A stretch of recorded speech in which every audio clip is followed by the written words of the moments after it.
Why 99% of people never get rich and how to escape the trap. Most people work hard, yet never get rich. Why? Because they're stuck in a trap designed to keep them broke. Trap number 1, the paycheck-to-paycheck cycle. They earn, they spend, and they repeat. Without saving or investing, they stay trapped forever. Escape? Pay yourself first. Save at least 10% before spending a single dollar. Trap number 2, bad debt. Credit cards, car loans, and personal debt keep most people enslaved. The rich? They use debt to buy assets, not liabilities. Escape?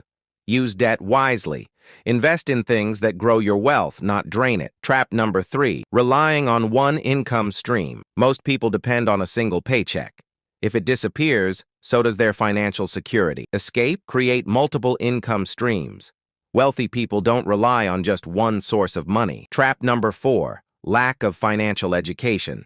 Schools don't teach money skills. The rich learn how to invest, save, and grow wealth, while everyone else stays in the dark. Escape? Educate yourself. The more you learn about money, the faster you escape the trap. 99% of people stay broke because they follow the wrong path. But you now know the way out. So, what will you do next? If this helped, hit like and subscribe for more lessons on escaping the financial trap.